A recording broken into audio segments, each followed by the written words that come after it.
Hey everybody, sorry that one took a minute to go live. So this week, I wanted to get us right into the basics. So like running off um, all of the important introductory group things because we have a week off here when you're going to actually create your own group. So this week, obviously, you are just um, observing a group, but then um, the second major assignment is a big one, and you can line it up with your final paper, which is where you would create a group. So, creating it from scratch. I know some of you have asked already, should you lead more than 1 week of the Girls Circle? And the answer is no. Those groups are designed to run for a full hour. I'm only asking for 15 minutes because that's the minimum billable. Like if you don't bill for 15 minutes on a group, you won't get paid by Medicaid at any agency if you did your internship there or if you did any of that stuff. So, something to think of. And with that being said, I did want to get into groups here for you guys. So let me see if it lets me just play from the beginning. And it's group stages. So we always do forming, norming, storming, and then adjourning. So this first one is forming the group. So what it would look like for you to form the group.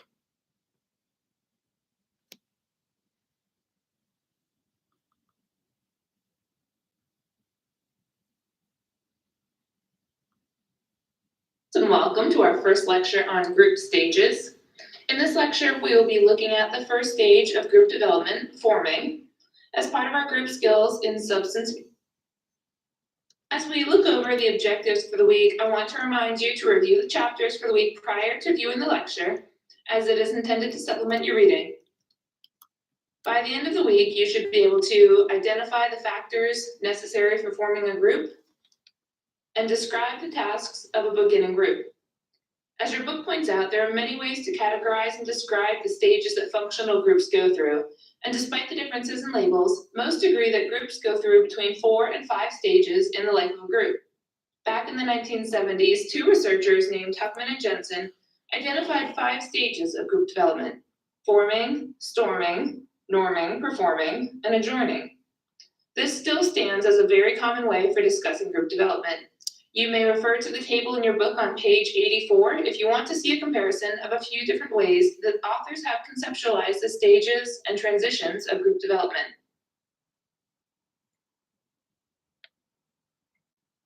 Forming a group is a process that takes several steps, and although some of the steps may be completed at the same time, none may be skipped if the group is going to form properly and thrive. First, every group relies on a clear and thoughtful rationale for existence. Groups that attempt to form without a strong rationale are likely to be unproductive and potentially harmful for their members. Leaders must also decide on the theoretical framework from which to work, and the theoretical format should be appropriate for the purposes of the group.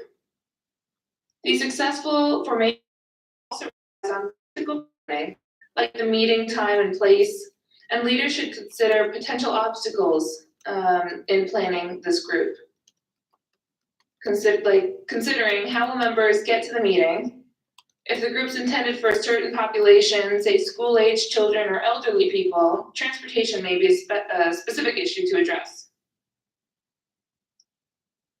Publicized group is another consideration that is addressed during the forming stage, and it's important to keep in mind that how a group is announced influences both the ways that it will be received by potential members and also the kind of people who will join.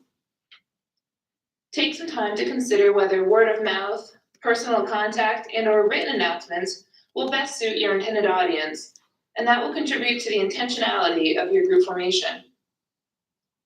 Screening and pre-training are processes that involve meeting potential members either individually or in a group format to determine who should join a group and who should not, by identifying needs, expectations, and commitment, challenging myths and conceptions, and conveying information to those potential members. This is an opportunity not only for group leaders to select members, but also for potential members to make sure that the group is something they're truly interested in. Once members have been selected, pre-training serve as almost an orientation session to help members get acclimated. The selecting of group members and group leaders can be seen as an outcome of the screening and pre-training, with leaders selecting group members and group members selecting to be part of the group with those leaders.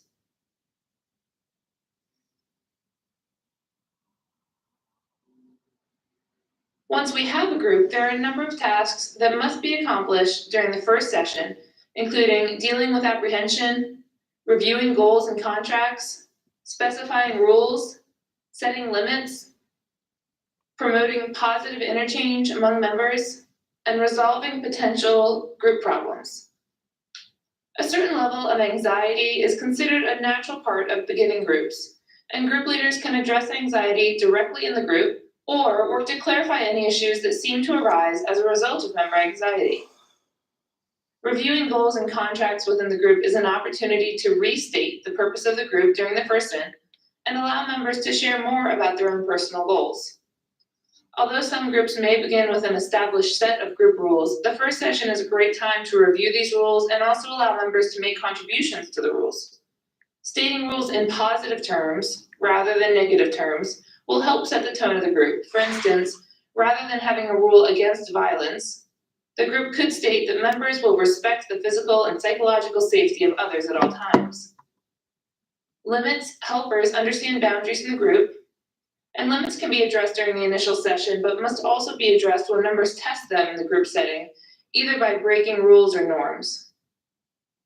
Group leaders can promote positive interactions among group members by being enthusiastic, by drawing out members, holding focus on interesting topics, or shifting the focus when topics are irrelevant or interesting to only a few members, by cutting off any hostile or negative interactions as well.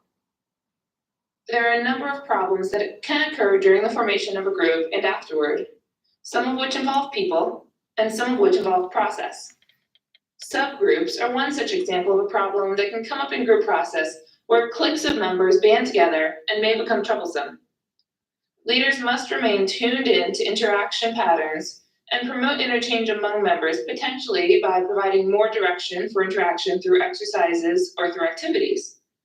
Your textbook authors also address this with group member behavior, and the caution that I want to echo as you consider difficult member roles during the first session is that the tendency to label members based on their behavior can be incredibly distracting and disrupt the success of a group. Rather than labeling members based on potentially difficult behavior, it can be helpful instead to see that behavior as a symptom of an issue that's developed in the group and approach it with an open mind. For instance, silent members may be feeling hostile or attempting to withdraw from the group, but they may also be shy, reflective, or simply slow to assert themselves. Instead of seeing a silent member as difficult, it can be helpful to ask a simple open-ended question like, what do you think about what the other members have been saying? Pages 102 to 104 provide strategies for the beginning stage of a group, and I would encourage you to review these pages carefully as they're quite helpful.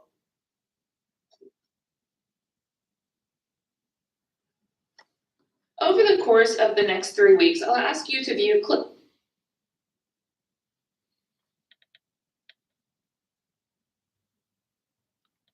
clips to illustrate the issues we're discussing. To access the videos, you may need to sign in using your UCID and password. You should then be connected directly to the videos.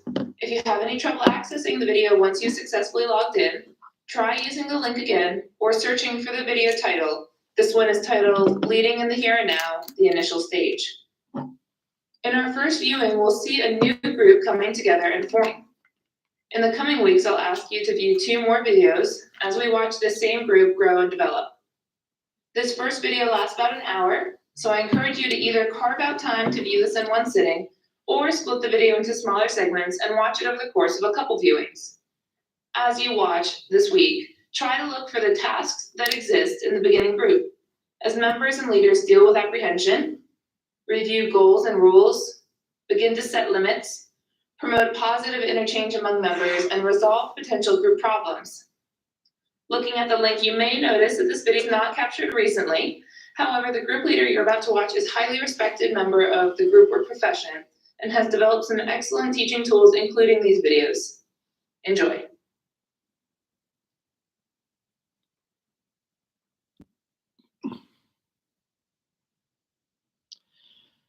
So, I know we were at the most recent stuff doing some of these.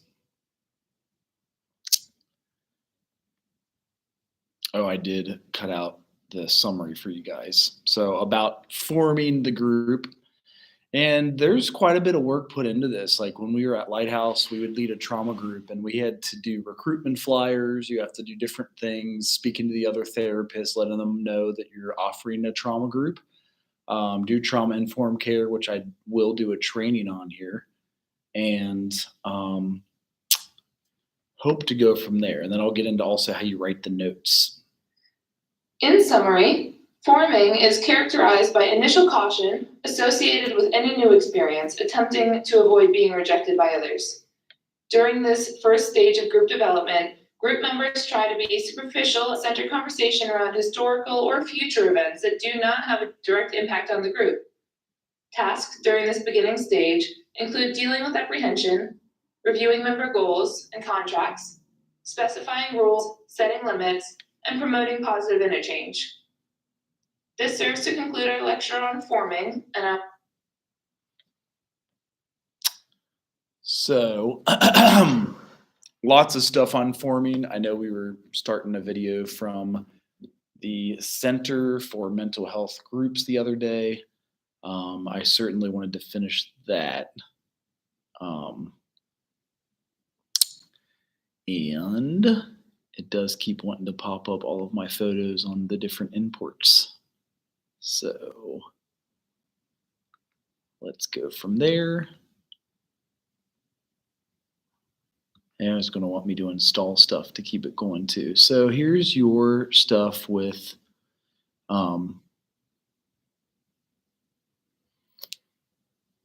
your first assignment. So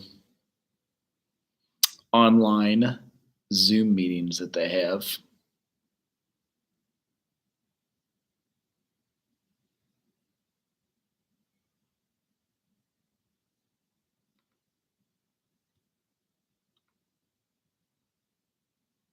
And as you can see, every time you open this website, they give you like the most recent one that is available.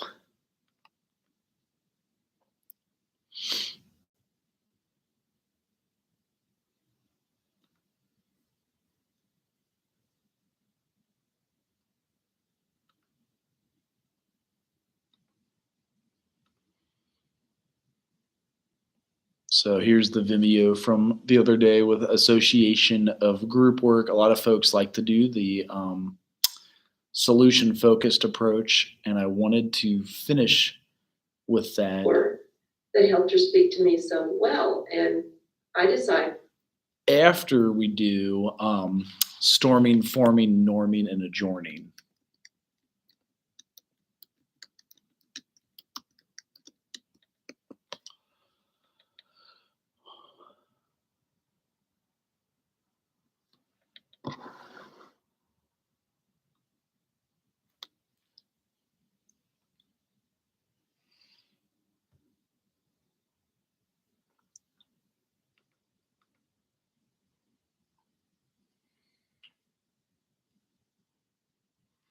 There's a really good one on Remember the Titans.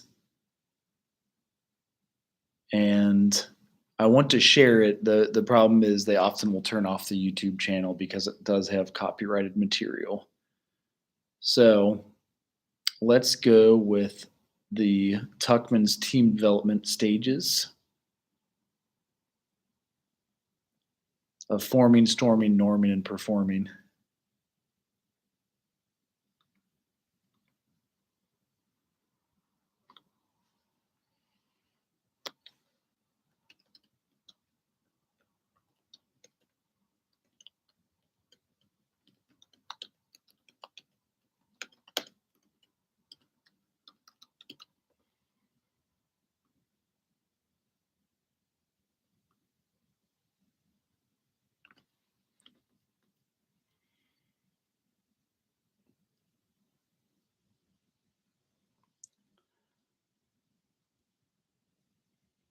So this is a good Vimeo about all of that. I'm going to make it full screen for you guys.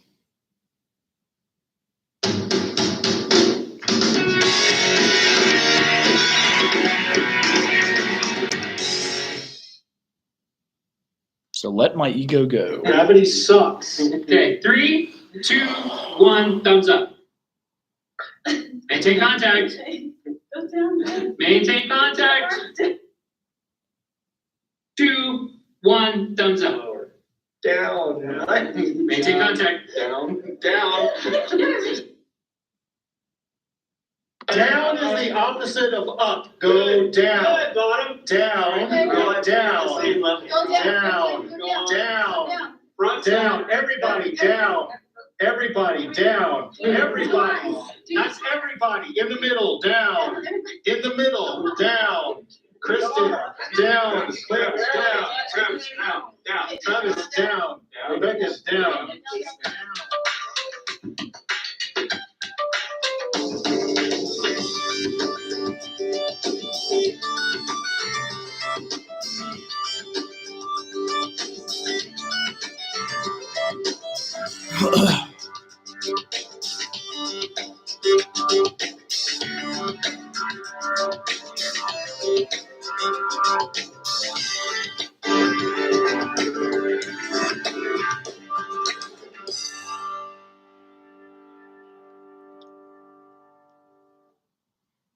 So lots of different activities that they mention and things you can use for your actual group and ways to, I'm actually going to change plugs. I realize that one's kind of broken and that's why it keeps popping out like that. So here we go. That should do it.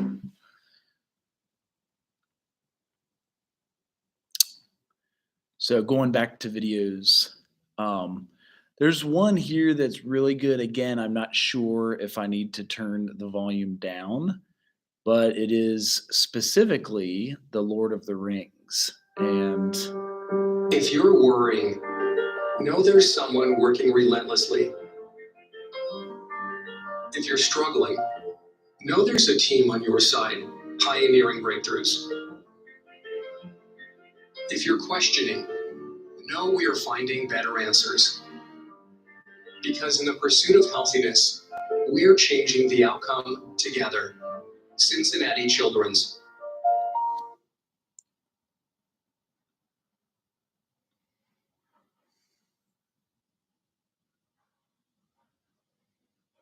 Strangers from distant lands, friends of old, have been summoned here to. So this is the answer forming threat of stage. Mordor.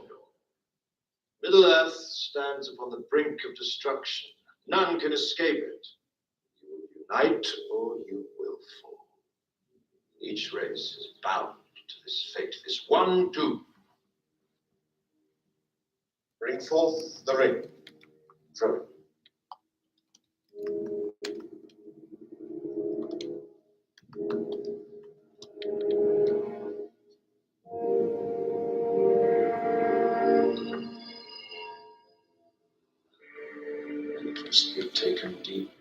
So that's some of the stuff that was with forming, storming. This would be some of the storming piece when they're fighting.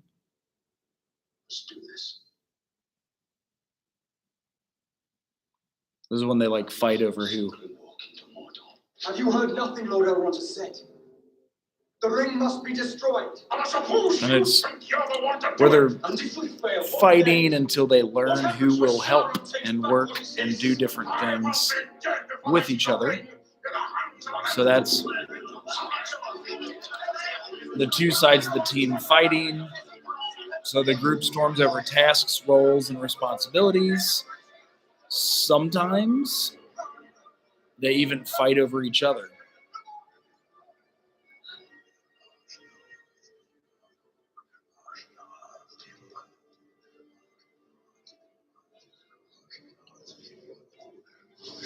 So that's one of the things that he sees he's going to have to help them with. He says he'll lead. You get a leader, Norming. Norming will help team members take responsibility and I have will take the ring to Mordor. ambition to work for the success of the team's goals.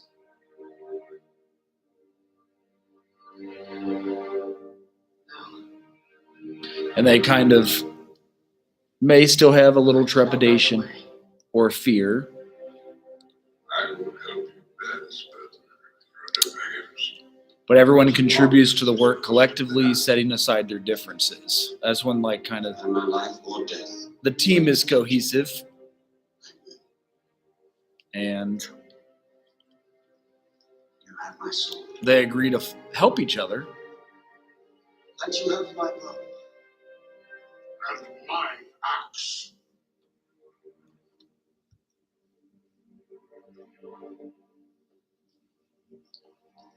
Carry the face of us all, little one. This is indeed the will of the council. The Gondor will see it done. So now they've got performing where they actually have to work together as a group, try to help each other.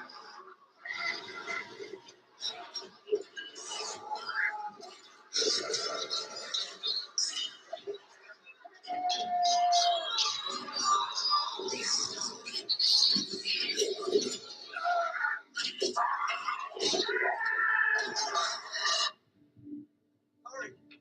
Frodo and Sam, please, it's your.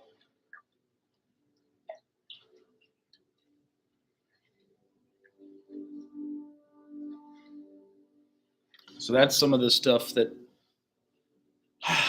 adjourning. So it says that eventually every team comes to an end. And this is Frodo's feet. one of the In our hands. challenges they show that's helpful here.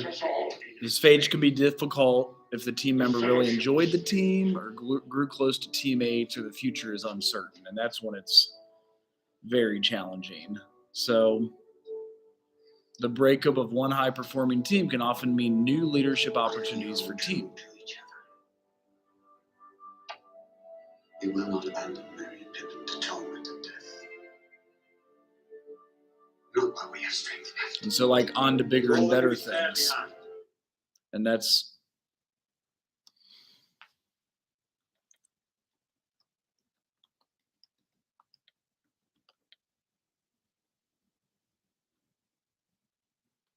some of the stuff that helps to explain forming, norming, storming, and adjourning. And so, with that being said,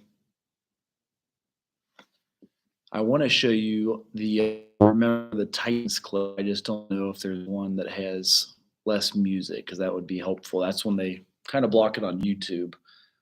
But again, what is forming the group? Like, how do you form it? Recruitment, putting it together, writing up what the plan is, conceptualization, different things they do. For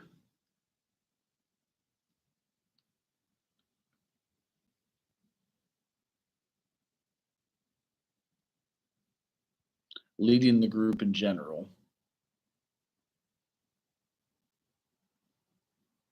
Meet Grammarly Go, your go-to solution for getting quality work done quickly.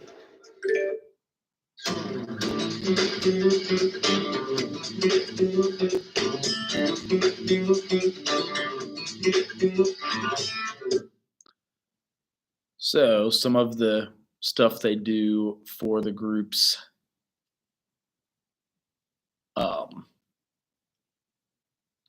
when forming the group. Here's the one with Remember the Titans. I just don't know if I would be able to show it without.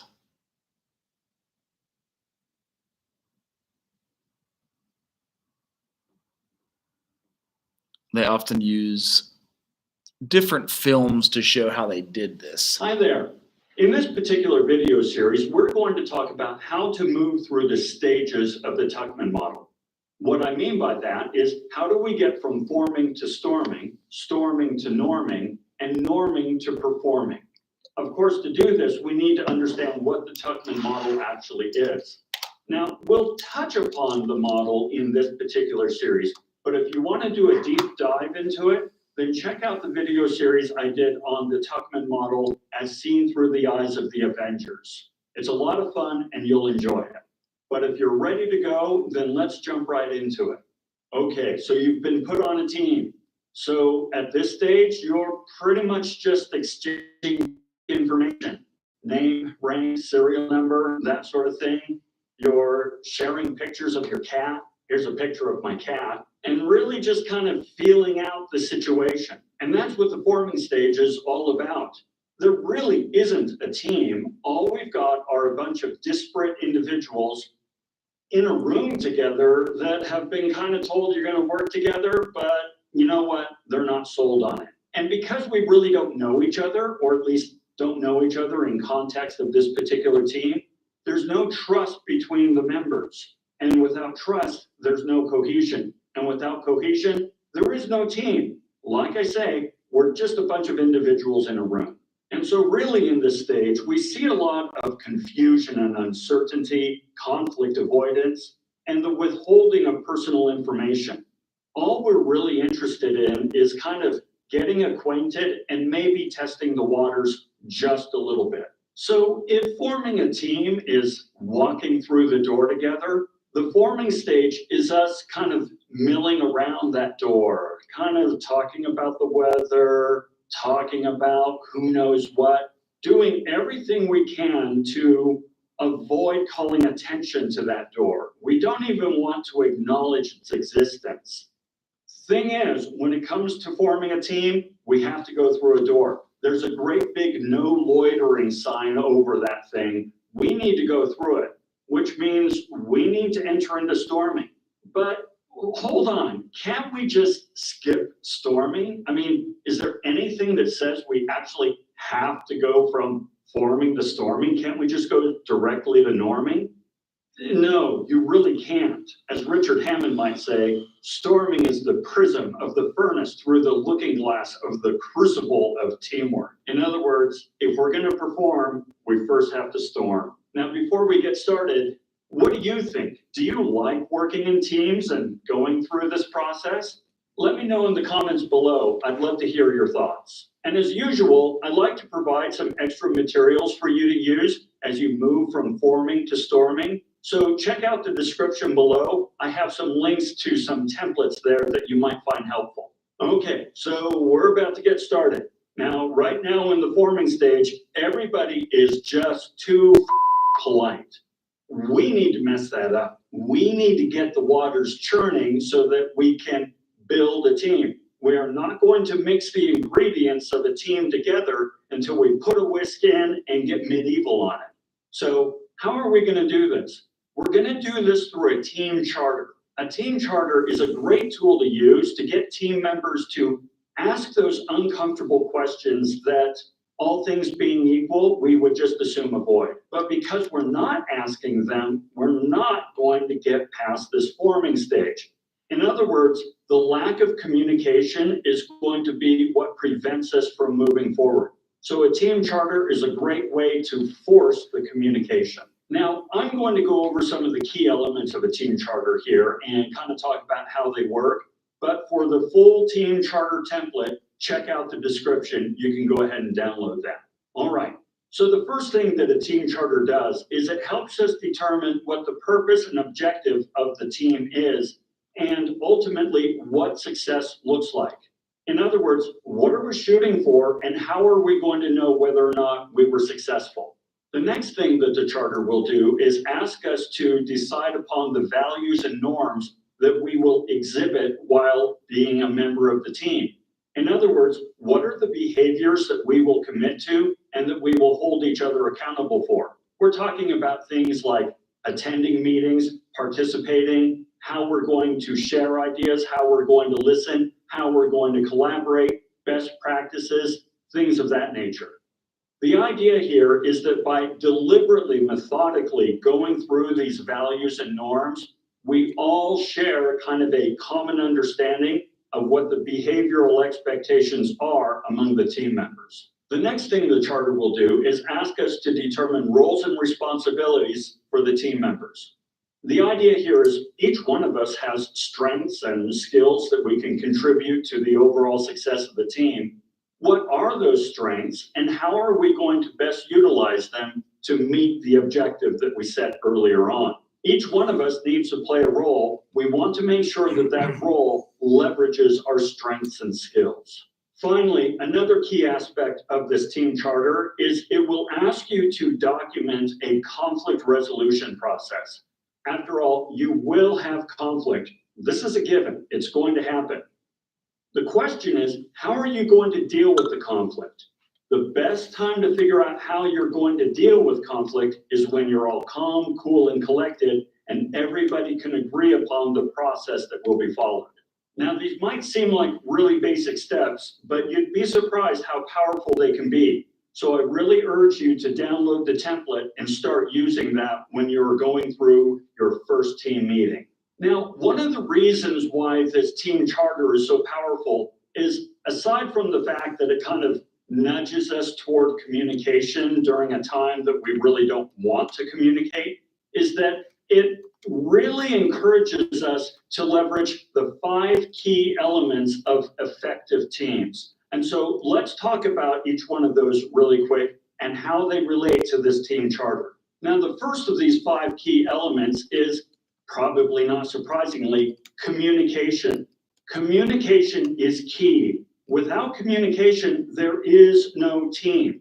And the team charter really forces us to have important, sometimes uncomfortable discussions. But from this will come greater team trust and cohesion. Communication is so important, in fact, that it really should be your North Star in all phases of team development. Simply put, if you don't communicate, you will fail. It is that simple. Now, the second of the 5 elements that this team charter really helps to bring about is increased engagement. Now, engagement tends to be a buzzword, so let me tell you what I mean. I mean people rolling up their sleeves, getting involved, being part of the conversation, committing to decisions, and bringing their passions forth to help make the team a success. That's team engagement. Now, harkening back to communication a little bit and putting that together in a little tiny Venn diagram with engagement, you want to make sure that everybody is involved. Don't make the mistake of thinking that silence is acceptance. If people are not speaking up, they're not committing and they're not engaging. You really want to make sure that that dialogue is happening early on in team development and all throughout. Third, this charter will help us learn how to manage conflict. Remember, I told you that conflict is inevitable. And in fact, during the storming stage, which we're trying to enter into, it is an actual, real, desirable part of team development. Don't make the mistake of thinking that conflict is something that can be or even should be avoided. Conflict is what brings about great ideas. It is the furnace through which we're able to find the very best approaches to solve the most difficult problems. So we actually want to bring about diversity of thought and ideas and passions. However, that can be dangerous. So we want to make sure that we always know how to manage this conflict so that we're always getting the good out of it, while at the same time mitigating the risk. Okay, the fourth element of good, effective teams is shared understanding. Now, here's the idea. I've got news for you. All the easy problems have been solved. We've been solving problems for quite a while, and the easy ones, they're done. That means the only problems left are the difficult ones, the wicked problems, the ones that don't have obvious or clear solutions. And in fact, they're problems that in and of themselves might be difficult to understand. It's important that everybody on the team have a shared understanding of what the problem is, what the solution should look like, and what success looks like. Right now, during the forming stage, none of us have a shared understanding. We all are looking at the problem through our own worldview. We need to bring that together. The team charter helps us do this, and this is an element that we want to constantly touch upon all throughout team development. Now, the fifth and final element of an effective team is accountability. We want to make sure that we hold ourselves and each other accountable for the work that needs to be done.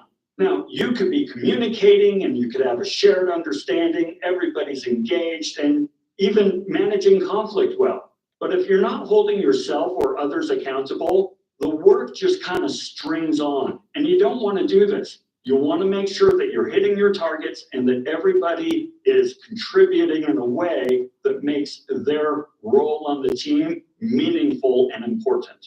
Now, the team charter will help us kick off all these 5 elements, but you're going to see these 5 elements reoccurring all throughout the team development process, all throughout this video series, so keep an eye out for them.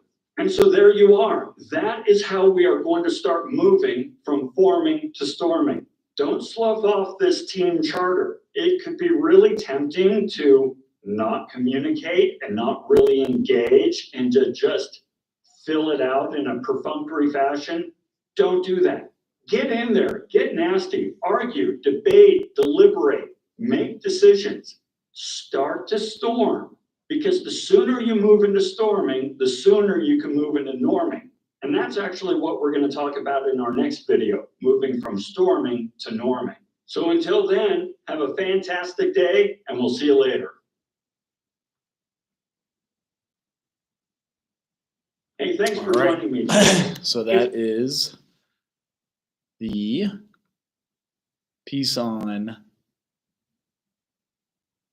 Tuckman stages of forming, storming, norming. We are on forming right now. So back to the association of group work. I'm just too tall. So from that point on, Shannon said whenever she walked over to talk to the little girl, she would kind of crouch down next to her desk and talk to her eye to eye. And the girl kept on talking to the point where she said now she won't stop talking. And so now we have a new problem. But it's a nice example of, just looking for an exception. Sometimes they're not easy to see, but I believe they're always there. So there's 3 basic steps to a solution-focused approach. And I've put them over the years, I have condensed them down because I know as educators and teachers of future educators, finding something simple, easy to remember, is everything when you're in the middle of a crisis or a situation and you're having to think on your feet. The first thing is to always listen, of course. When kids come in, we tend to say, what's going on? Why are you here? Instead, I'm just going to greet them and say, hi, my name is Linda. What do you hope we talk about in here? And if they start talking about things that are going on, I'm going to definitely listen. If they start telling me about a friendship issue where they've lost a friendship or they've broken up with their boyfriend or parents are divorcing, I'm going to be listening, not responding with anything except, wow, this sounds really tough for you, just reflections. But when it's all over and the student has told me enough, or he thinks or she thinks they've told me enough, my question is, what are your best hopes for our time? I'm not going to inquire why it happened. I'm just going to be asking them, what are your best hopes for our time? That question often takes a few minutes, but it's one of the most valuable questions I ask, because I can assume if a student is coming in and talking about parents divorcing and how tough it is, I can assume they're having a hard time dealing with that. But instead, I'd like to know exactly what they want to talk about. And sometimes, actually more than sometimes, I get an answer such that I would have never dreamed that would be the answer. But it's truly the answer they want to talk about. Sometimes counseling, in my opinion, fails when we as counselors fail to pay attention to what the client's coming for. So this question gets us exactly where the client wants to go. Now, sometimes their best hopes are impossible. And what do you do then? I'm still going to say that sounds like a wonderful, wonderful goal. Maybe the goal will be my dad would be alive. That would be my best hopes. My dad would be alive again. If this was the answer of an actual student whose dad passed away. I might say something back that sounds very, very special to you. What would that do for you if your dad were alive today? And this young man, he was 16, I still see his face, said my dad was the only one who believed in me. He saw something in me. My mother did not. He said, I came out that I was gay a few years ago, and he was like, I love you.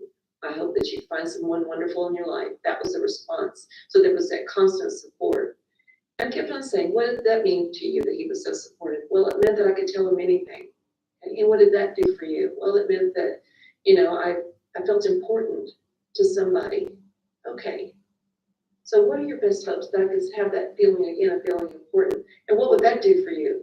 Well, if I felt important again, I might get it together and get my classwork back on track.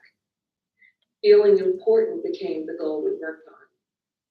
Then I went into the next step. Suppose you go back to class, and while you walk down the hallway, a miracle happens, and you begin to feel important somehow, like you used to when your dad was alive. When you get to the class, what will be going on that would tell you that your best hopes were happening on a small scale? So that would give him a whole different mindset about how he walked into that class. And this young man said, well, or feeling important, like my dad used to say I was, I'd probably get in there and do the chemistry. His dad was a doctor, so his dad was always helping him with chemistry. And somebody else might could help, not maybe as well as your dad, but somebody else who might begin to help you a little bit with that. He said, yeah, my neighbor's pretty good at it. Maybe I can help. But anyway, the point was we began to build solutions by asking what's called the miracle question. Then we went into, tell me about times when a little bit of that's happened, where you have felt important, not in addition to when your dad made you feel important. Tell me other times when you feel important. What was going on then? And this young man said, when I'm on stage, he loved being in plays. When I'm on stage and I go to Theater Arlington and I'm in a play and my dad used to come, I always felt important. When else do you feel important? So that way, that helped us to gather other times, and those were exceptions, that we could also be relying on, since dad was no longer here physically. Where else could this young man go to feel important in his life? Now, when I do this, when I work with students, and also when I do groups, I'm writing down all of the answers to all of these 3 questions.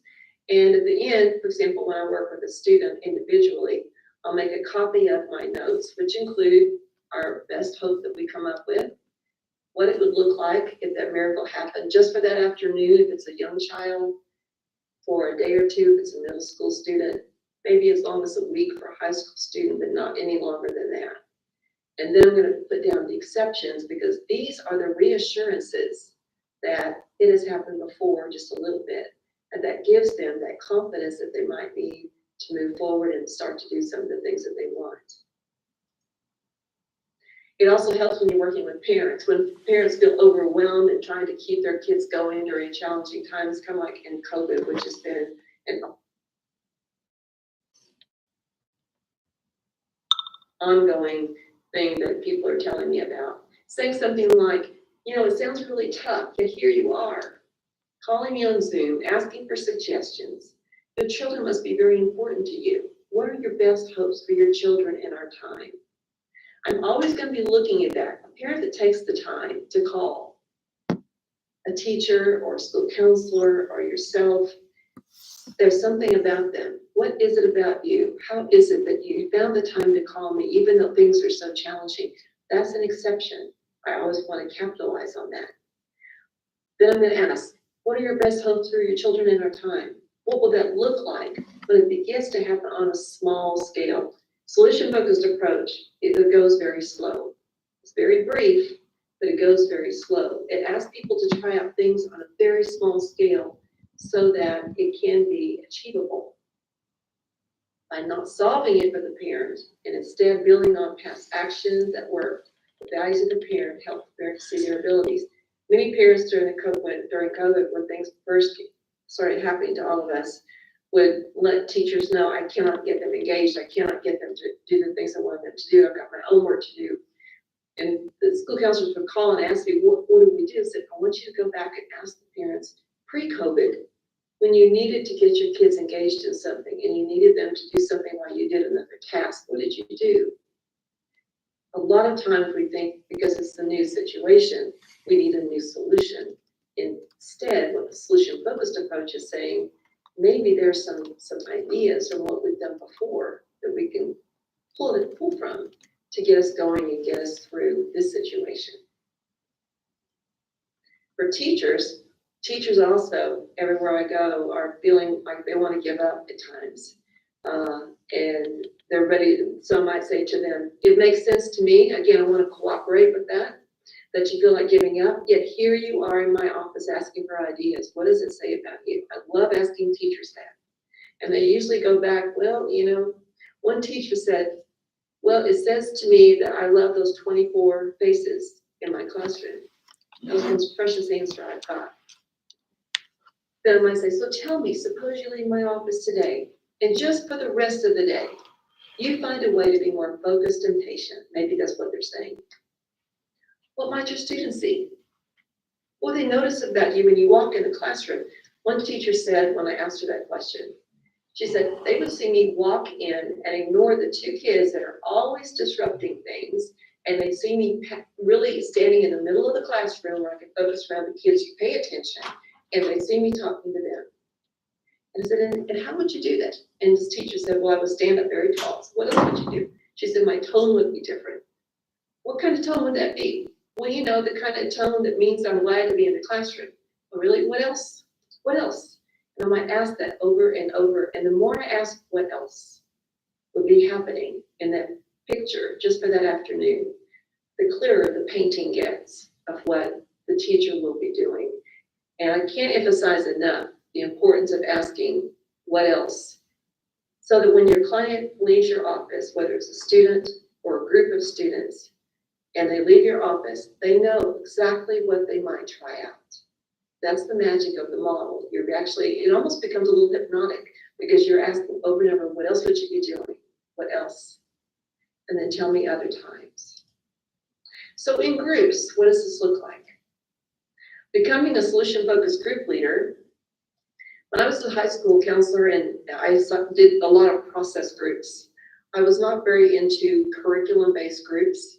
I tended to like the spontaneity of a process group where I would have students who would be coming back. Some of them came back from rehab, some would come back, or new students from other schools would come in just having a hard time adjusting. Putting them all in one group tended to make the group very interesting because kids who had never used substances were meeting with kids that had been using drugs and trying to get off drugs or not really caring, staying on drugs. But the conversations were very rich. Those kids who had never used would look at the others like, why do you do that? That's stupid. You couldn't get much better feedback than you would from a group. So becoming a solution-focused group leader, the role of the counselor is to create an environment in which students can discover and experience their competencies within the group. That's the goal. A solution-focused group leader thinks that people are competent. Change is inevitable given certain opportunity for kids to figure things out. Exceptions to the problems always exist. If they're in your office, if they're in a group and they're there for cutting and they're not cutting right then, that's an exception. If they're clean, if they haven't drank or done drugs the past few days, that's an exception. I want to know, how is it? I'm not going to say or suggest anything like, oh, you must have gone to AA. Instead, I'm going to say, how on earth did you do that with all the stresses you've had? Tell us what you've done. Now, sometimes kids will say, I don't know. And what I'd like to think about when kids tell me I don't know is they're having to think about it. They're not used to questions like this. We rarely ask kids what they think, what they want. So these questions are a little bit hard. So I'm going to be patient. I might even say, I'll come back to you. Keep thinking about it. And then I will come back to them. I know that change takes time, but I also know that when kids have a sense of engagement in a school, that change can happen faster. And when, like I mentioned earlier in this webinar, when change involves the system, teachers have gathered around a table, they've talked about a student in a certain way and agreed to try out something just for a few days. I know that when the system changes, behavior changes, kids change. Focusing on solutions is more productive than focusing on problems. So if a student comes in and starts talking a lot about something that happened to them before, I will definitely listen because it's important enough to the student who needs to tell us that. But I won't let them go on too long, particularly if this is a traumatic event. Doing so can easily re-traumatize a student. So we're not going to go there if we don't. I will really be monitoring that. And I may even stop them after a little bit if I see them getting upset or other kids getting upset and say, hold on for a second. How is it helpful to you to tell me these things? Because I'm concerned about you going over them again. And the answers usually that I've gotten when I ask that are, I just thought you needed to know. I said, well, thank you so much for that thought, but I don't really need to know a lot. Instead, I'm interested more in how you want things to be from this point.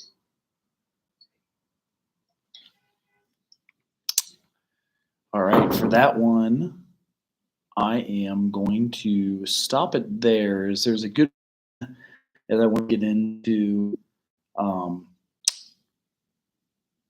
group therapy for trauma and some of the work that folks are doing on groups for even anxiety and depression. So let's start with this one. Hi, it's Aurelia Crew again. Welcome back to Mind Your Body. Today, I want to talk about one of the loves of my life, and that is group therapy. I love group therapy as a facilitator. I've had my most valuable transformations in group therapy settings as a client, and I've also run literally thousands of group sessions as a dance therapist and have witnessed magical and, don't have words experiences in clients, even in inpatient psychiatric settings, outpatient clinics with little kids who are on the spectrum, have emotional challenges, and a whole lot of people who have struggled with trauma. So I feel inspired to create this episode because I'm currently running my first online small group therapy program, and it lights me up. Group therapy work lights me up, and I want to tell the world a little bit more about how group therapy can benefit you, when it's right for you, how do you know it's time to step up into group therapy, because it can provide you a more well-rounded transformation than one-on-one itself. And yeah, I guess we'll see where this episode takes us. I will, I can't wait to share, and let's jump in. This is Mind Your Body, a dance movement therapy perspective on the integration of our emotional, cognitive, physical, and spiritual aspects of our being into one more aware existence. So, the first thing I want to talk about is if you're listening to this because you're personally interested, maybe you've hit a wall in therapy, no matter what kind of therapy you've been doing, but you've hit a wall in one-on-one therapy and you might be wondering just from this episode, like, when is group therapy right for me? So a lot of times we make a lot of progress in one-on-one therapy, it's wonderful, and then it kind of plateaus.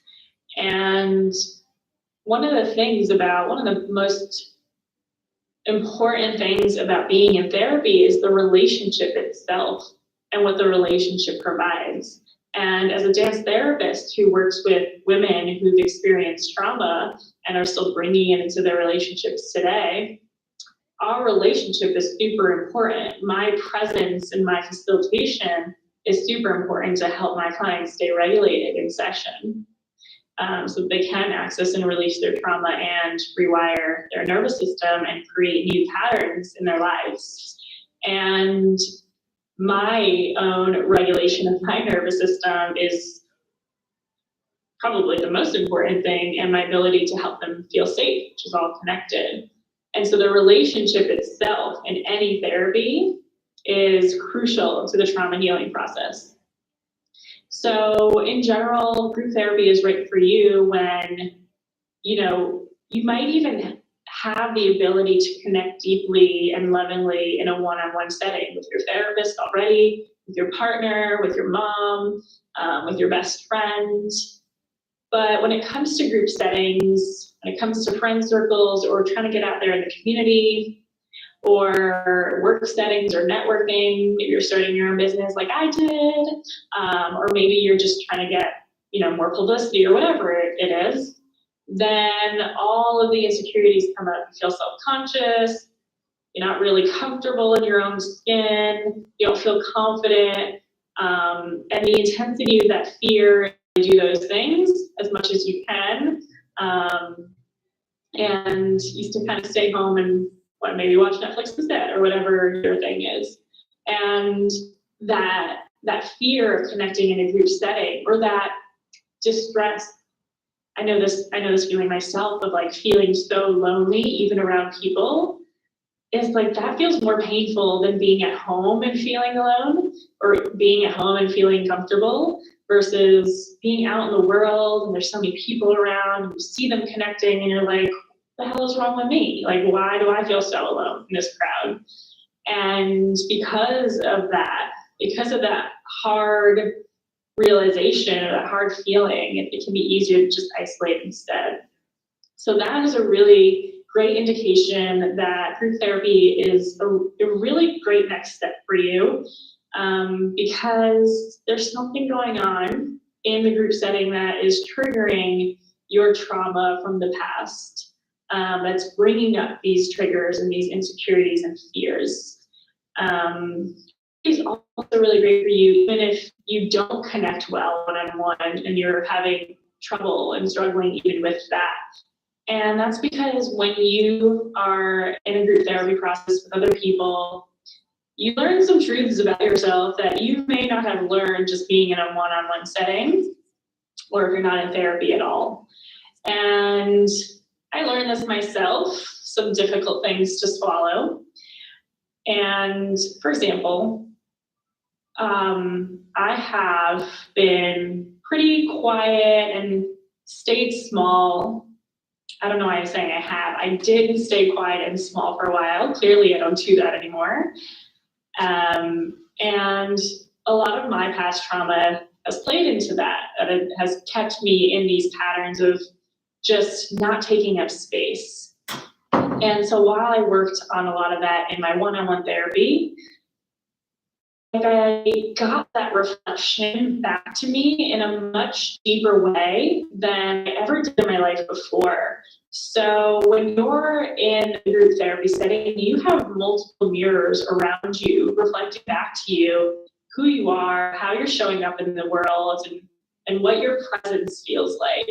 And the truth that I got in my first group therapy setting that I was in as a client is that I don't really care to be here. I'm not really invested in any of you, and I don't got time for this.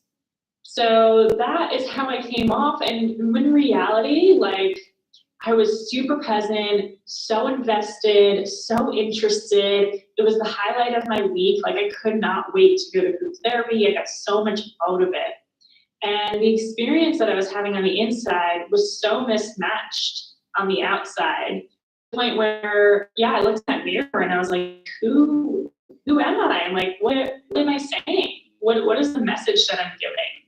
And it was a huge realization about how I pushed people away, and why I felt so lonely is because even when people wanted to connect with me, I was giving that message like, they're not really worth my time, they're not important. A huge defense mechanism for me. It was a huge pattern playing out from my trauma in the past. But to see that so clearly through other people, it was like a whole new level of understanding and creating change for myself. And when you have that realization in a safe environment with a person who's facilitating this safe experience and this space for you to change, you actually get to experience that change, because we all have had, the parent or the friend who has given us this feedback before, and it's like, well, whatever. It's like, Mom, yeah, whatever. But you kind of can't deny it or avoid it when you get that same exact feedback about how you're showing up from multiple people.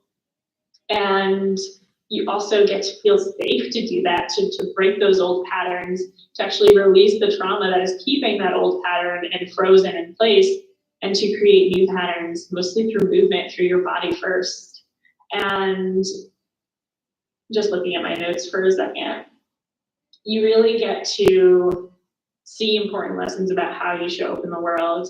And it gives you the power to see yourself more clearly than ever before and to change that. And what makes this different from one-on-one therapy, because all of this happens in the one-on-one setting as well, if you are, being supported and being guided by the right person who is experienced in helping you access and release your trauma and rewire your nervous system, and who you have a great fit with in a relationship. This all can happen, but we all have a comfort zone in our lives, right? Like, we all have a movement profile and the way that we prefer to move that makes us feel comfortable. We all have a type of person that makes us feel most comfortable and safe. I kind of call this a soul connection in some ways. Like, some of the clients, actually, most of my clients, it's like I feel like we've already had a soul connection. We are the type of people we are ideally drawn to and attracted to, which is great because I can help them feel safe in this very vulnerable process of releasing their trauma. And for a lot of people, that's enough. That's good. Like, they'll get that transformation in that safe setting. But on the other hand, there's your best friend, right? There's your mom, there's your partner who you feel just so awesome, so safe with, so good. And you have these wonderful relationships, but when it comes to work or networking and people are presenting in different ways, people are moving in different ways, people who are outside of your comfort zone, their personalities, their characteristics, the distance that they stand towards you, for example, all of a sudden it's, again, bringing up those old traumas and those old triggers. And it's like, well, I thought working that because the people who are closest to me in my life, like, I don't feel any of that. Everything's totally cool and I'm comfortable. But that's because it's like we only have a certain repertoire sometimes in relationships. And this is what can kind of, I guess, cancel out if we go out into the community, for example, and we want to get more involved. We're drawn to that one person within that whole community and we're just connecting with them. And it's like, oh, that's weird. Like, we're kind of isolating within the community, when in reality, the place that we can get to is connecting with different kinds of people on different levels, where each relationship with a slightly different person gives us something new. This is part of the reason we get stuck in the same old patterns, because we hang out with the same kinds of people who, it's like, together we stay in the same patterns, we don't go out of our comfort zone. And that's the difference between connecting with the types of people who are really, really like your people, and then being able to connect really deeply with some people who are slightly out of your comfort zone. That's the thing that, it feels a little weird, but whoa, they're really inspiring me to write a book. Like, I've never felt that drive, but this person's bringing me out of my comfort zone in a way that's giving me life in a new way. So it can be like on that level, or even, if you have a new friend and they love their alone time more than anyone you're really used to. They're really assertive about that too. They set some really strong boundaries. That might bring up some trauma about, well, maybe they just don't really like me or don't really want to spend time with me, or well, they just care about themselves. So whatever, I guess that won't work out. And the reality is, like, the way that they function and thrive is in a way that you're not used to, and someone who'd be a really wonderful friend they just present a different way. And that can bring up some insecurities that make us push people away as well. And so what makes it different between one-on-one therapy and group therapy is that when you join a group therapy setting, you are accessing and releasing your trauma and rewiring your nervous system. You're realizing your old patterns and creating new ones in a more well-rounded way, because there are multiple different personality traits that people are holding and presenting in the room. And so instead of being able to connect really deeply in a way with no fear with one type of person, you now understand what it feels like to have deep soul connections with a lot of different types of people. And it's like this fulfillment that's more well-rounded than, it's kind of even hard to describe, because if you've never felt it,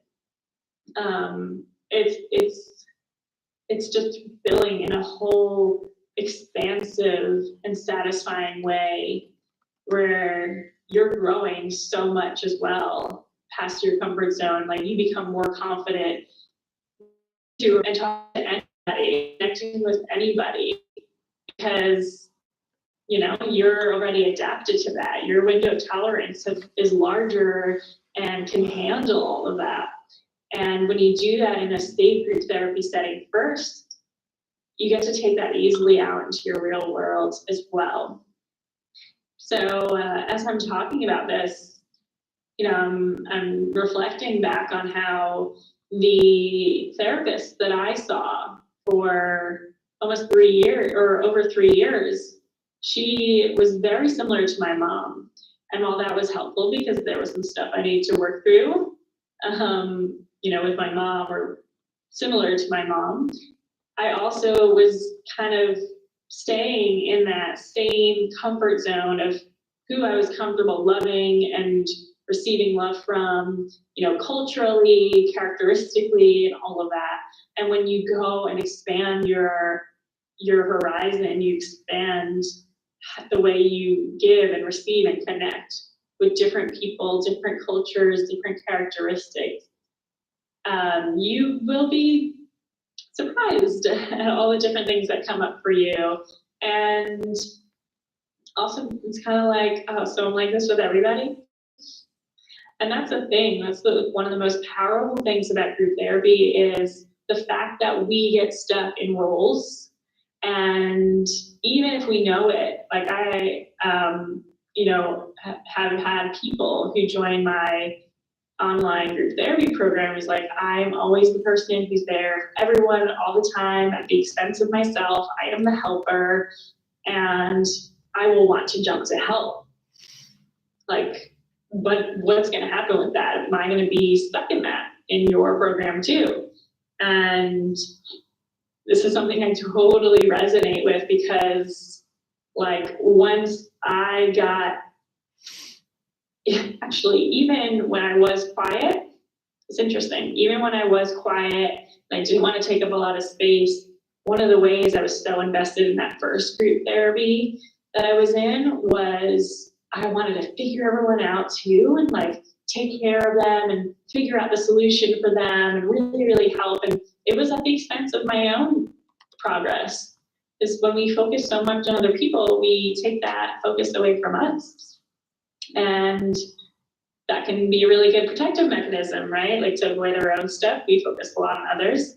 And, so I totally understand that. And that's one of the most amazing things about group therapy is when you're doing it with the right facilitator who is very aware of role lock and being locked in roles, then you get a chance to break that pattern, because you will be challenged how to interact and connect and move out of that pattern and be, it's a kind of a really direct confrontation when it happens. It's like, hey, you are being so generous with your help for everyone. Like, I really see you helping everyone, but what about you? How does this make you feel about, or whatever, or how does this relate to your life, or how is this helping everyone right now? How is that helping you? And just reflecting back and seeing like, oh yeah, I'm doing it again. Like even if you don't have the awareness, or if you do, it's kind of a compulsive thing, because somewhere along the line in your life, you were taught deeply in your body from your trauma that if you don't take care of this person or everyone, everything is going to fall apart.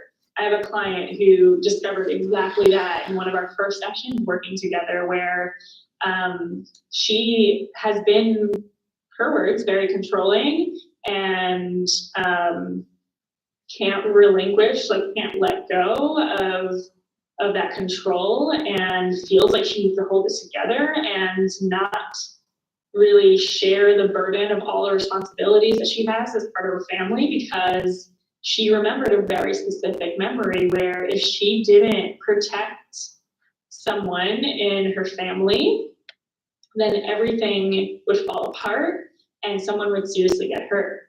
And even if we understand this pattern in our minds, this was a very new discovery for her in her mind and her body, but even if we understand it in our mind, it's a compulsion in a way where we do being able to control it, because that has been our survival mechanism.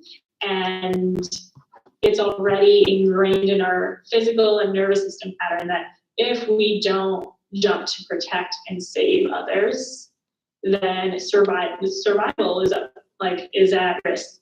Then someone may not survive. And that is my job. I need to help people survive. I need to survive myself.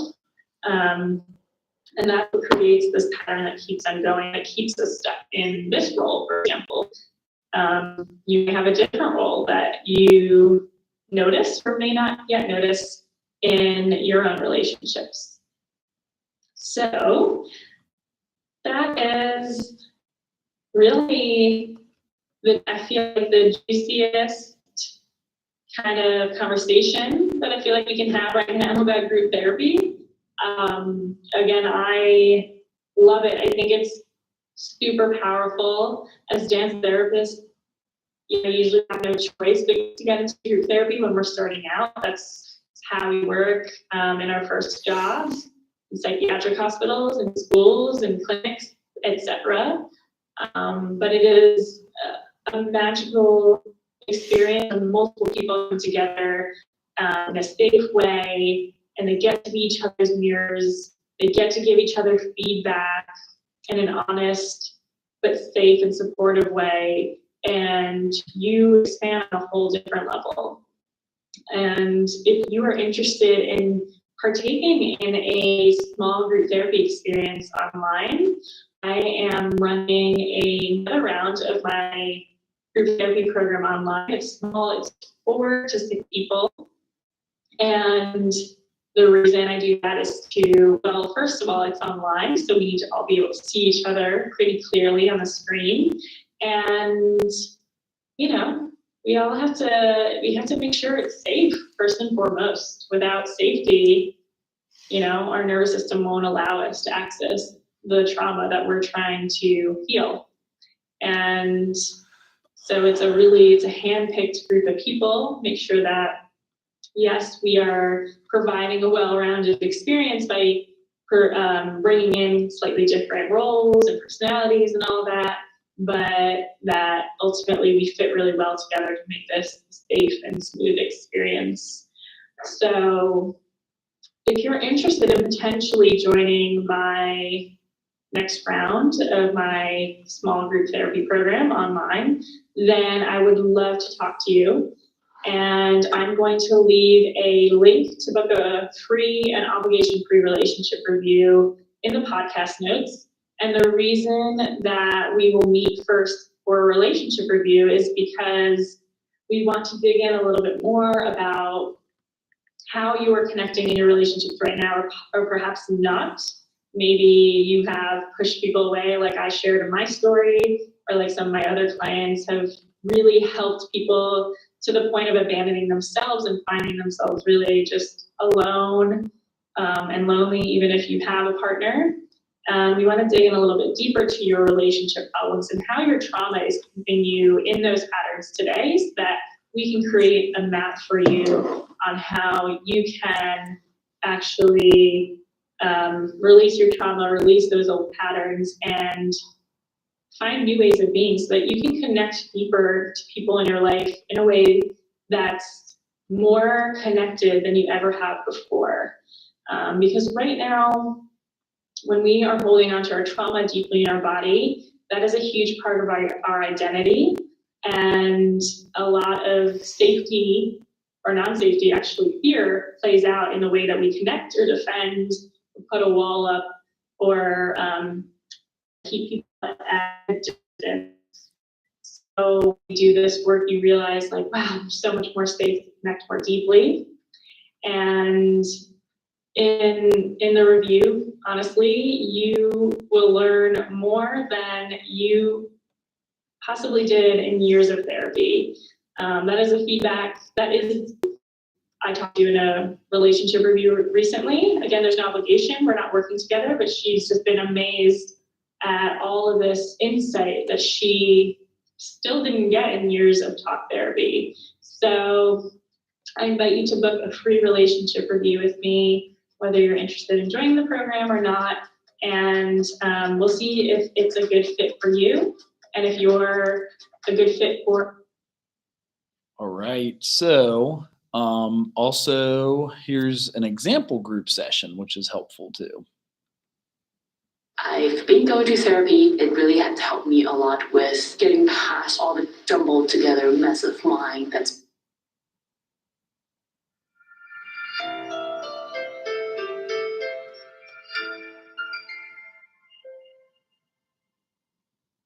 Hi there, I'm Jessica Colucci and welcome back to the Lucan Center YouTube channel. I'm a licensed professional counselor here at the Lucan Center and I work predominantly with child and adolescents. And we're going to be demoing a group. If you guys have been following us here on the YouTube channel, you've been seeing that we've been doing some videos on group and we're going to be able to provide with you guys a demo of what a dialectical behavior therapy skills group might look like. So welcome you guys. Thank you so much for joining me here today. Okay. So this is our first group, so I'm really excited to have you guys all here. Thanks for signing up and wanting to be a part of this. I know that group can be a little bit scary sometimes, and sometimes we don't know what to expect. So, I hope that we can kind of ease into this and make it as easy as possible for our first group. So I know you guys have all signed your informed consent, so you guys know what to expect today. And we've also gone over confidentiality, just wanting to make sure that whatever happens in this group stays in this group. We want to make sure that we're maintaining our peers' confidentiality so that everybody feels open to share today. Any questions about that? All right. So the first thing that we're going to be doing is an icebreaker. So I know sometimes when we say icebreakers, we might get, yeah, exactly. Anything come up for anybody when I talk about saying icebreaker? Getting to know me. I don't know. Feels like a little nervous, but expected. Okay. Being a little on the spot. Yeah. I don't know what to expect. Yeah, I can see. Yeah, the fear of the unknown and not knowing what to say when everyone else is going to say. Same. Yeah. Okay. Well, the good thing about icebreakers is that you guys get to talk about yourselves. So anything that we're doing is really about yourself. So who knows everybody better than themselves? So hopefully this is you. So that's the easy stuff, is because then you get to just bring up whatever it is for yourself. And the other thing that's really important in group is that we get to know each other. So we're going to be doing this group for about 12 weeks. So the importance of really getting to know each other, trust each other, feeling like you guys have a good rapport with one another, as additionally a rapport with me as your guiding therapist. It's important because you guys are going to be leaning on each other throughout this group. So it's important to do icebreakers to feel like you guys have some, understanding of each other, where we're kind of coming from. So we can make some fun. So a little bit of a fun icebreaker that I'm going to have you guys do is something called 2 Truths and a Lie. So 2 Truths and a Lie is an activity where I want you guys to kind of think of 2 truths about yourself and 1 lie about yourself. And the idea is that the lie that you come up with about yourself is going to be something that might still possibly be true. You kind of want to trick your group members into not really knowing what it might be that the lie is. And then we'll go around and we'll see who can guess what the lie is about each person. Does that sound good? Any questions? Okay. Do we all guess at once? Yeah, you guys can just kind of jump in when somebody shares their 2 truths and a lie. You guys feel like you know automatically, just go for it. Does that sound good? All right. Is there anybody who wants to be brave and start? go. Let me think about this. You also state your name. Oh, Just so we don't know. sure. My name's Constantine. Hi, nice to meet you guys.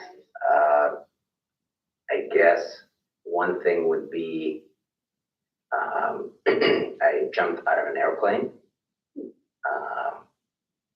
I've been to a meditation mindfulness retreat in Brazil.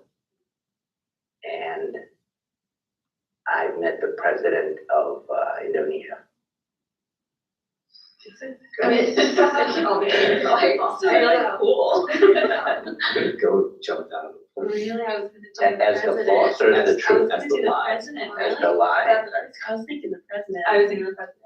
Yes, that's true. I never jumped out of an airplane. I have met the president of Indonesia and I've been to a retreat in Brazil. Wow. We're gonna have to unpack the president. Yeah. Group. That's really cool. No, I feel like I need to. I was a cooler one. Follow that.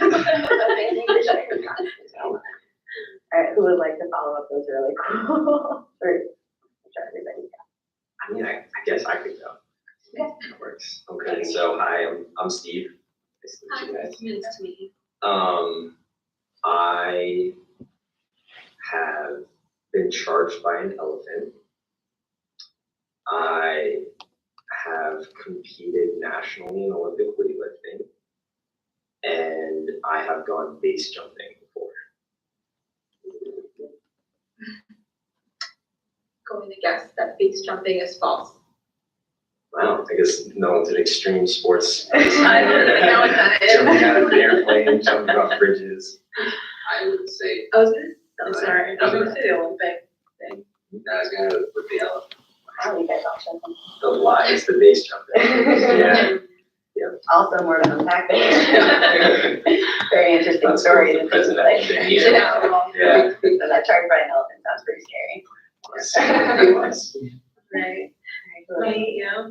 I can go next. I can make it substantially less blurred than those two. So I have two dogs. My name is Corinne. Nice to meet everybody. I have two dogs. I've driven Canada. You think that's the lie? I'm gonna go with never written a book. Two dogs. Well, I've never written a book. That was kind of okay. All right, my turn. Yes. So I'm Melissa. Nice to meet you guys. All right, so I am scuba diver certified. I have lived in California and I have a dog.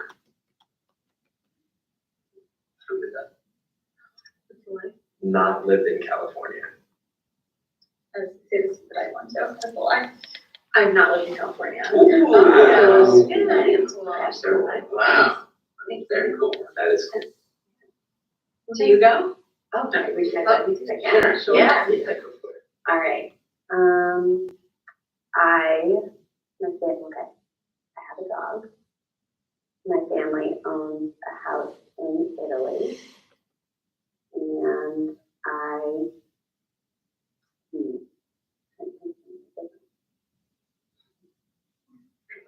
that's okay. And I have been to Africa. You don't have a house in Italy. You say you've never been to Africa. I was gonna say you don't have a dog. No, I would say you guys don't have a house. We do have a house in Italy. I do have a dog. I've never been to Africa. Okay. You get charged by elephants. Yeah, that's where you got charged by an elephant. Oh, well, that's good to know. Good thing you've avoided it. Well, awesome. Thank you guys for sharing. I hope that this helps in just kind of opening up. It seems like just even being able to, chat with each other and kind of make it a little bit easier to get to know each other. And we'll be, continuing to get to know each other as we keep doing groups. And even just through the process of groups, you guys are going to have to get a little bit deep. And I hope that you guys feel that that gets comfortable the more that we go and feel a little bit more vulnerable. Because the more vulnerable you are, the more that I hope you guys get out of what this group process is going to look like for the next 12 weeks or so. So I like starting group. I think that it's always important to kind of start with a mindfulness activity for yourselves. So you guys can expect this for the next 12 weeks, that we're going to be beginning each session with a mindfulness activity, and it might look a little bit different each week. So today, what I have for you guys is there's a box over there. So Constantine, if you want to pick that up for me, I'd love for you guys each to grab something out of that box for yourselves.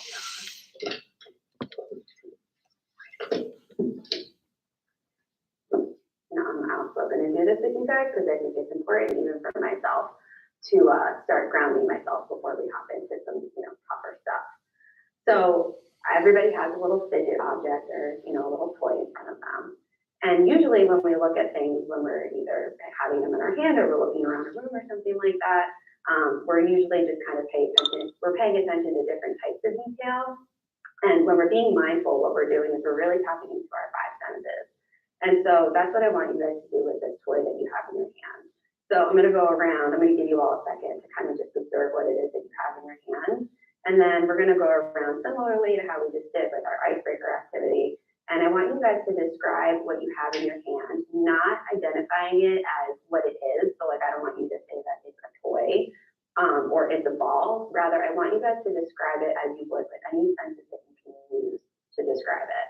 So what it feels like, what it might smell like. If anybody wants to be adventurous and maybe say what it might taste like, you can think about it, you don't have to lick it. Anything, what it looks like, you guys can describe color and things like that. So I'll just give you guys a second to just kind of observe, feel, and then whoever wants to start, whenever you're ready, whoever wants to jump in, you can go ahead and do that. I feel like I'm gonna make up some words here. As like describing words. I mean, it sounds clicky. It feels segmented and smooth too. It just smells pretty like.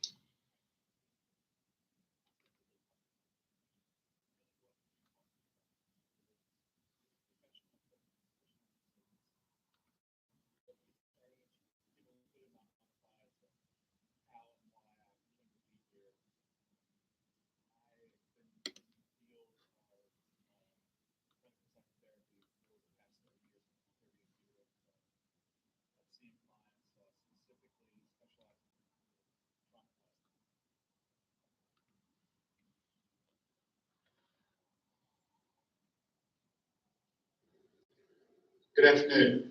My name is J. Eric Gentry, and I'll be spending the next hour and a half with you talking about compassion fatigue. Ostensibly talking about compassion fatigue, but really what we'll be talking about is professional and personal resiliency. Before we get started, I just want to give a little bit of my bona fides of how and why I came to be here. I've been in the field of clinical psychotherapy for the past 30 years. I'm in my 30th year of seeing clients, specifically specializing with traumatized clients and treating traumatic stress and dissociative disorders. In 1996, I started my doctoral program at Florida State, where I studied with Charles Figley. I was his research assistant for almost 4 years, and it was right after the publication of the book that he wrote, Compassion Fatigue. And so by just by osmosis and contact, I was able to see a whole lot of materials and the early research in compassion fatigue kind of be promulgated and come to fruition. And in 1997, 2 women, Anna Baranowski and Kathleen Dunning, Anna from Toronto, Kathleen Dunning from Tasmania, came to do a fellowship there. And we worked together for several months and built the Accelerated Recovery Program for Compassion Fatigue. And that program is still, as far as I know, I've not been deep into the literature over the past 3 or 4 years, but it is one of the few, I can say that with confidence, one of the few evidence-based treatments for compassion fatigue. And through that model is kind of sustained, and it continued to treat people using it today. And from it has sprung out all of this, all of the resiliency stuff, all the prevention. And I'm pretty excited about getting to present this to you. I love doing this work because one of the things that comes from it is just about every workshop that I do, and I do pretty regularly. I've done the full day workshop more than 500 times over the past decade. And I just consistently get 2 or 3 or 4, 6 or 10 emails from every training that I do of a narrative of somebody telling me about how this material has transformed their not only their professional but their personal lives. And so that's pretty exciting. And so ostensibly you're going to hear about how to prevent compassion fatigue and develop professional resiliency and professional maturation. But what you're also going to see is how to use this material and this information to apply to your personal lives and to teach your clients and how to help them to be able to accelerate treatment. So it's isomorphic. There's going to be several levels of learning. And so without any further ado, I'm going to go ahead and get started in the material. And the first thing I want to start with is an exercise. Obviously, that this is a web-based program and will not be able to do this exercise, but I want you to I want us to imaginally and kind of doing it through cyber kind of connection. I want you to think about this exercise. And what I do when I do a presentation is I pass out index cards to everybody in the audience, and I ask them to write down 3 of the ways that they have been negatively impacted by their. So you guys can all of the different trainings that are available for groups in general and all the folks.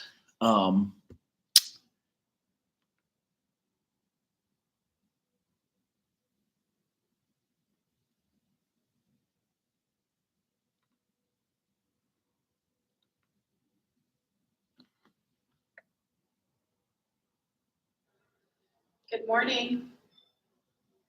So welcome to day 2 of the Tulalip Tribe's annual community wellness conference, also referred to as Becheliquad. That means to lay down the heart, to be at ease and not to worry. So the focus really has been on communication and healthy relationships. Both yesterday and today, we're going to do more of that. I'd like to start off with a prayer. We missed Sherry yesterday just because we finished up a little bit early. So Sherry, if you would do us the honor of saying a prayer for us this morning.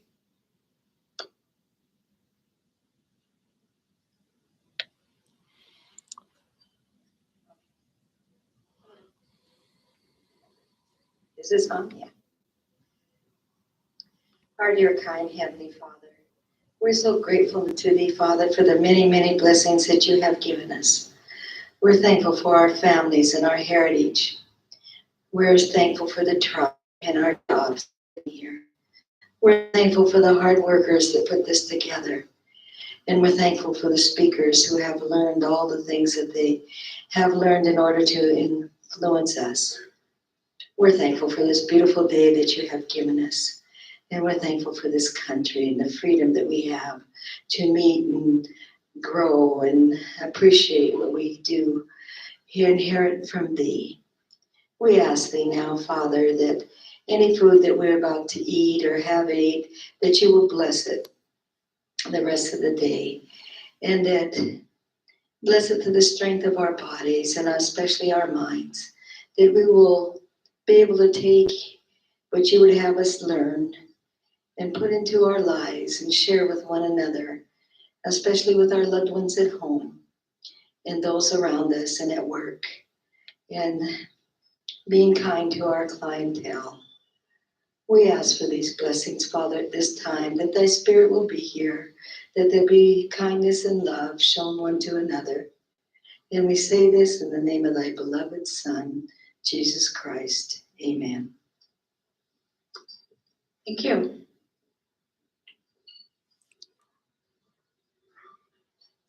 So next I'll ask June to come up and introduce our guest speakers for today. Good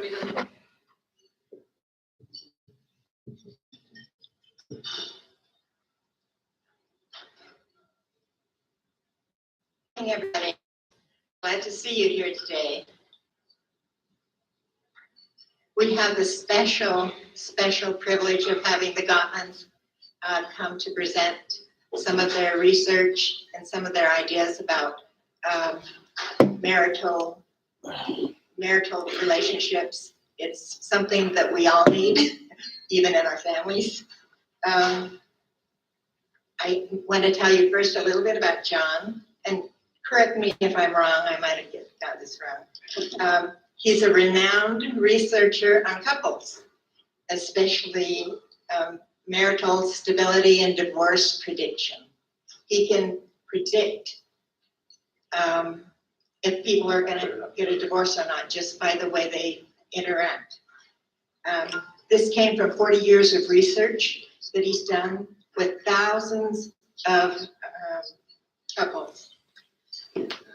As the executive director of the Research Institute, he had a love lab where he looked at couples' interactions, and he did that for many years at the UW. He's the author of many books, and his best-selling books include 7 Principles of Making Marriage Work, Making Love Last, and Raising an Emotionally Intelligent Child. He is also the co-founder of the Gottman Institute and was given a special distinction because he is identified as one of the top 10 influential therapists of the past quarter century. Can you imagine? That's great. That's great. Now Julie, I've known Julie for quite a while. She's a lovely lady.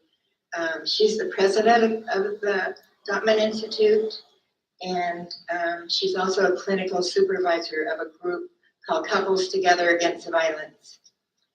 She's a highly respected clinical psychologist, and she has 10 books, 3 books that she has authored and co-authored. She has a private practice, and she focuses on distressed couples, abuse and trauma survivors, and substance abuse problems and their partners. So I think on a personal note, I've known these wonderful people for a long time, and Julie, she was my clinical supervisor in grad school, and she taught me some just wonderful things.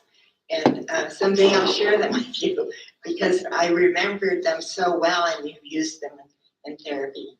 So without further ado, we will bring in. Thank you, Julie.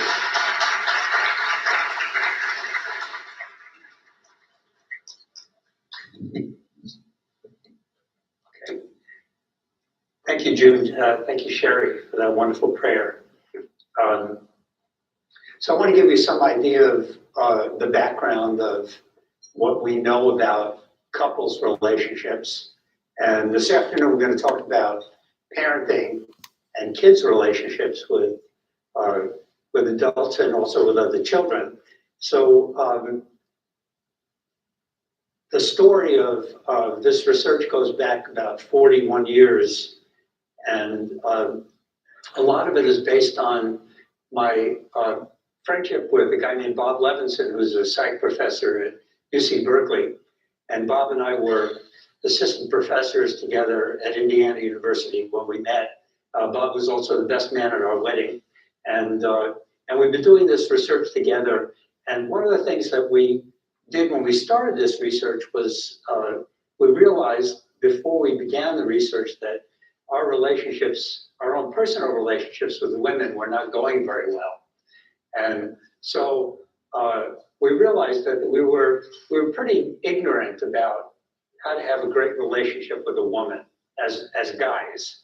And so we decided, since we weren't doing very well in our relationships, why not do research on how to have a relationship and see whether, in fact, we could bring people into a lab who might know a lot more than we did about relationships. And so I want to give you some idea of the state of couples therapy when we started. And this was in the 1970s, right? So long ago, before personal computers, every university had one computer. You can imagine that, one big, gigantic computer. And everybody who used the computer went over to the computer. It was located in a particular place on the university campus. And we would bring these big boxes of IBM punch cards to analyze our data. And at that time, when we just began this research, there's a book that came out that was a bestseller, a New York Times bestseller, called The Intimate Enemy. And this guy named George Bach wrote it. And Dr. George Bach was the author of it. So his idea was that in couples, what goes wrong is that people aren't telling each other what they resent about one another. And so what he would have is couples in his office would face one another, and he gave them these Nerf bats, and they would take turns telling their partner what they resented. And so, they'd also whack each other on the head with the Nerf bat after they said that. So if Julie and I were going to therapy with Dr. Bach, and this was a state of the art, in the 1970s, I might stand up and say, well, Julie, I resent the fact that we're not having enough sex. And then I'd whack her on the head with my bat, and I'd sit down, and she might get up and say, well, John, I resent the fact that you're not helping enough with the housework, and she would whack me on the head with her Nerf bat. And we do this for an hour, back and forth. And then we would write a check to Dr. Bach. That was the therapy. That's as good as it got in 1970. And it actually took a couple of hundred studies before, people realized that in fact, that's a bad idea, because if you do that for an hour, you actually leave more resentful than when you came into the therapy session. So, Bob and I, really we were trying to see, are there couples that really kind of know how to have a great relationship? They know how to be happy with one another, how to stay together, how to enjoy one another's company over many, many years. And do they have things in common? And are there couples, we wound up calling them the masters of relationship. And are there also similarities among the disasters of relationships? The people who stay together and are really unhappy, but they stay in there, or who break up, divorce if they're married. And do they have similarities? And then, not only that, but are the masters and disasters really different from each other? So we built this lab in which we had couples come in at the end of the day after being apart for about 8 hours. And all they did at first was, after we put these electrodes on them to measure heart rate and blood velocity and how much they were sweating from their hands, how much they were moving around, respiration, other physiological variables that we synchronized to the videotape time code. They just talked about how their day went after they'd been apart for 8 hours. And then we interviewed them about all the things that they disagreed about, what they argued about. And we asked them to take the top problem and try to resolve it in the next 15 minutes so we could watch how they dealt with conflict. And then we had them talk about something positive. And that was it. They then went home. And we recontacted them 3 years later. Now, at that time, in the 1970s, psychology was kind of in a rough place, because at that time, our best measures of personality and human behavior were not very good at predicting human behavior. In fact, the best measures accounted for about 9% of the variability in human behavior. So you really couldn't tell, from personality measures whether somebody was going to wind up being a homicidal maniac, and shoot their gun and kill people at a strip mall, or whether they'd commit suicide, or whether they'd be really happy and productive as a citizen. So that was pretty poor. And so, when we were studying two people, the people who were evaluating us for 10 years said, you guys are crazy to do this research on couples. If you can't predict one person's behavior, how are you going to try to predict two people's behavior? You'll never get anywhere. But we actually found, when we recontacted the couples 3 years later, that we could account for 90% of the variation in how happy the couples were 3 years later, how much they changed. In fact, the couples who got happier, they had lower heart rate, their blood was flowing slower, They were sweating less from the palms of their hand and moving around more. They were calmer. They were nicer to each other. The masters, we found, were really different in the way they talked about an area of disagreement. And they were even different in the way they talked to each other about how their day went. And, we were very surprised by these differences. So part of my job was to actually code the videotapes and see second by second, how did people act differently? So, first of all, let's just take a moment and talk about why would you want to really have this knowledge? What good does it do you to really improve your love relationships? And all of us really want to be able to improve our love relationships. But in fact, we've now discovered that all kinds of things come along with a happy relationship, both for men and women, that lasts over time, that romance changes over time. And if it lasts, people actually are wealthier. If they're in a good love relationship, they earn more money over time, especially men do. And second, they live longer. They live an average of 8 years longer than people who are either single or in an unhappy relationship. Their kids do better.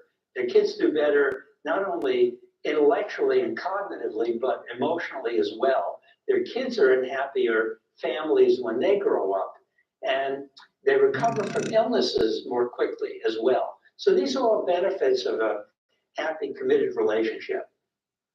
Now, when I got to the University of Washington, I continued this research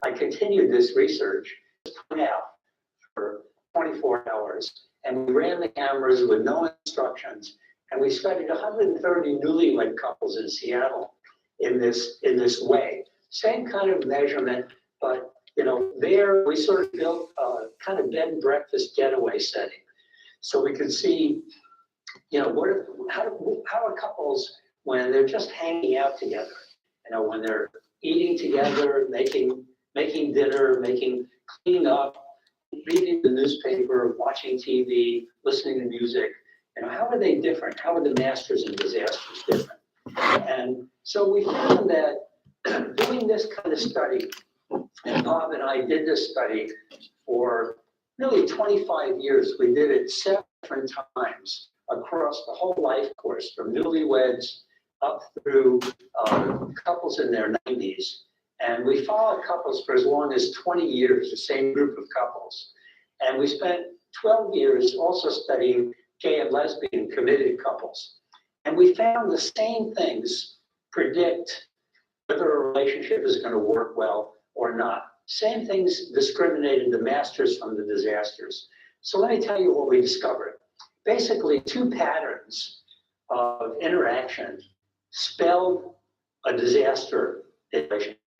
And the first pattern predicted that couples would divorce an average of 5.6 years after the wedding. So this is early divorcing, is predicted by a bunch of things that happen. First of all, what we found was the disasters, when we just counted up the number of seconds that they were nice to one another, even when they talked about an area of disagreement, a conflict area. They were interested, they were affectionate, they had a good sense of humor together, they listened to one another, they asked questions, they were empathetic and understanding, kind to each other. And we divided that number of seconds by the number of seconds they were mean to each other, hostile, attacking, disappointed, hurt, and so on, disgusted with one another. The ratio of positive to negative in the masters averaged 5 to 1, 5 times as many positive as negative among the masters of relationship. And the disasters, that ratio of positive to negative was 0.8. So a little more negativity than positivity. So that was the first thing we found. And then we found that some negatives were much more corrosive, much more predictive of early divorcing than others. And we called those the 4 horsemen of the apocalypse. So there were 4 things that the disasters were doing that really predicted divorce very accurately. And these 4 things also increased physiological arousal in people. Their heart rates beat faster, and they secreted more adrenaline, their blood flowed faster, they sweat more, So they were more physiologically aroused and in sort of a fight or flight pattern in their bodies as well. And I'll talk a little bit about why that's important. And basically what the disasters did when they talked about a problem was they would point their finger at their partner and they would say, you know, as far as I can tell, I'm pretty much perfect. But you have problems and you need therapy. You're defective. Your personality is screwed up. And I've been watching you and here's what's wrong with you. And we call that criticism, okay? So criticism is stating a problem in terms of your partner's defects, what's wrong with your partner, right? Now, the critic is really hoping that this constructive criticism, because the critic is thinking, I'm being really constructive and helpful, and they're hoping that the response is going to be, if I say stuff to Julie about what's wrong with her, that she's going to say back to me, John, thank you so much for pointing out all the ways in which. All right, we will finish that one on Tuesday. So you all have a good weekend and see you soon.